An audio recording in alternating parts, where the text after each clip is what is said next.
Hey, welcome back to your favorite calculus class. We're going to look at some more definite integrals and some substitution. And then we'll look at area between curves as well. So let's start out, if you remember, we did some u substitution. What we're going to do today is when we're using the u substitution is we're going to keep it in terms of the variable u rather than converting back to the variable x. So let me give you an example here. If we were doing this before, we would let u be that x squared plus 1, so that du dx is 2x. In other words, du is 2x dx. And then we go back up to the integral and we say, well, we need a 2x dx. I only have x dx. We throw the 2 in, we offset it with the 1/2. And now we've got our 2x dx. We've got our du. This part here is our u. So we've got u cubed. So this becomes u cubed du. Got the half out front. And this is from x being 0 to x being 1. And then we went ahead and we ran that integral. So u to the 4th over 4 from x being 0 to x being 1. And then at this point, we plugged in u. So our u is x squared plus 1. So we have x squared plus 1 to the 4th over 4 from x being 0 to x being 1. We plugged the 1 in, so we got 1 squared plus 1 all to the 4th over 4. And then minus, then we plugged in the 0 squared plus 1 to the 4th over 4. So we have a half. It looks like this ends up being 2 to the 4, 16 over 4. Minus, it looks like we got 1 to the 4th, so 4th. So we got a half of 15/4. In other words, 15/8. Okay? That's just a recap of our u substitution when we changed back to the variable x. So what if we did this same thing? Let me erase this real quick.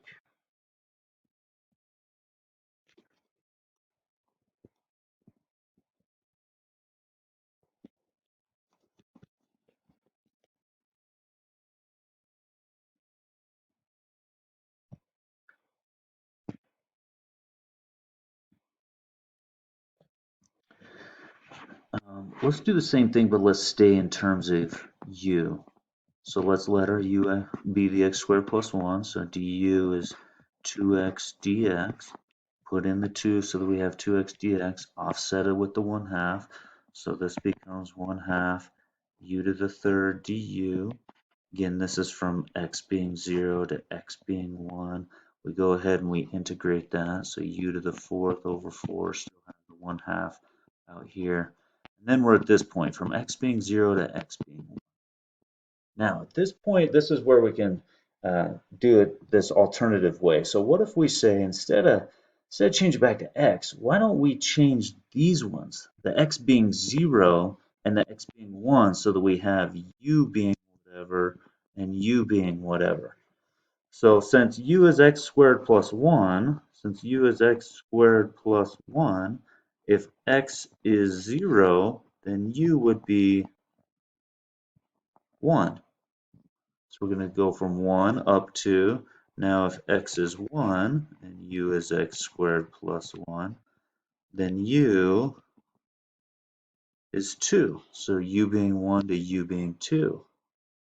So this becomes 1/2. We've already integrated it, u to the 4th over 4, but it's from a u being 1 to a u being 2, so we don't have to change it back. So now we plug in the 2, so we got 2 to the 4th over 4, minus now we plug the 1 in, 1 to the 4th over 4.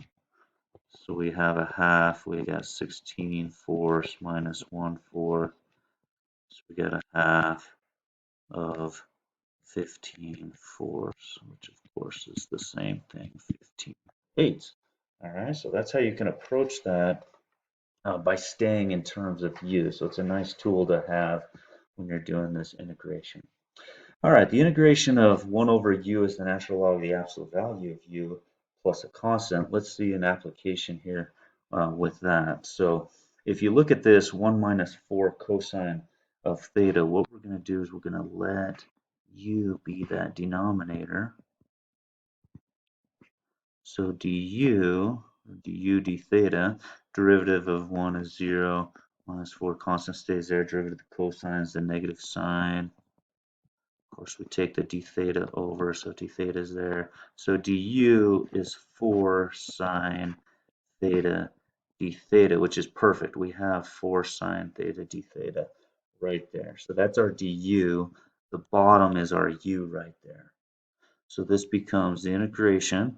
This is from theta being 0 to theta being pi thirds of we got our du on the top, right? Here's our du. And then on the bottom, here's our u right here. So we got 1 over u.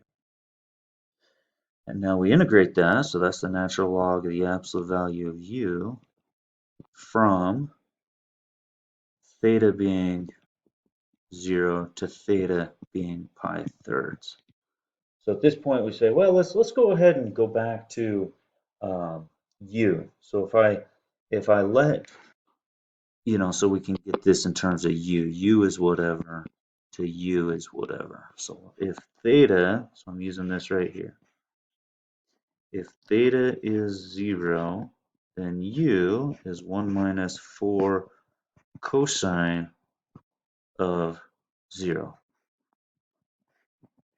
Well, the cosine of 0 is 1, so u is negative 3.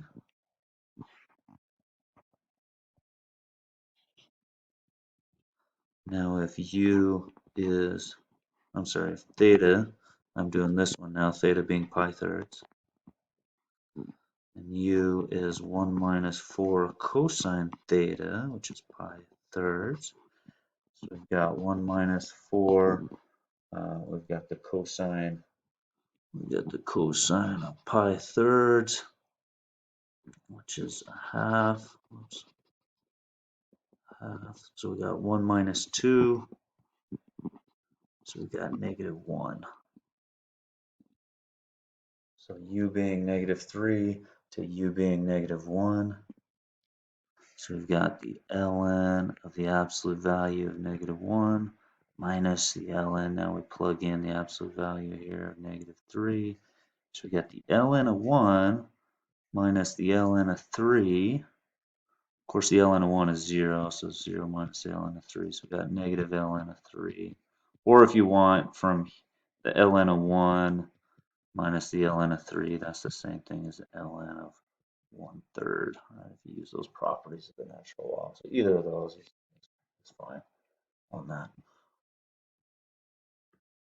All right, what about integration of even and odd functions? So even functions, if you remember, that means f of negative x equals f of x. A lot of time people think about like y equals x squared, right? Symmetric about the x-axis. Whereas an odd function, on the other hand, means f of negative x equals negative f of x. A lot of the time people think of y equals x cubed, right? It's reflective about the origin. In other words, the point 2, 8 ends up being flip, negative 2, negative 8. Okay. Now, if you think about the integration of these, notice if you go from negative a to a for an even function, right, this integration from negative a to a of this function, well, it's really just double from that negative a to a, right? So it's just double it.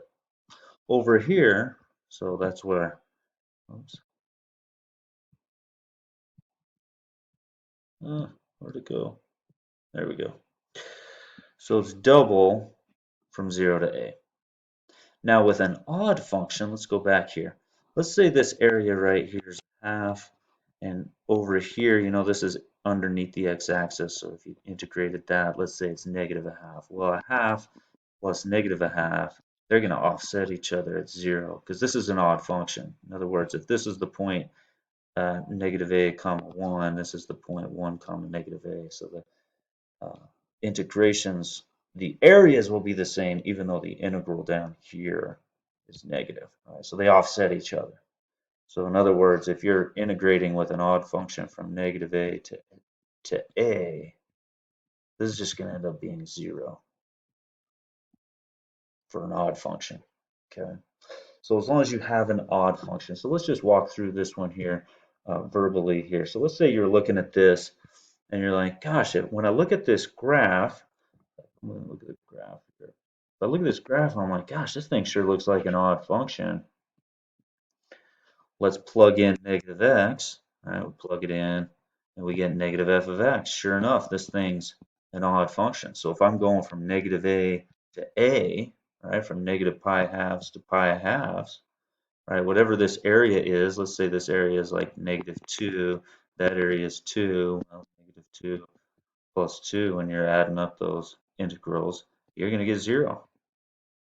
So this, because this thing is an odd function, you're going to get 0, and we don't need to work through that.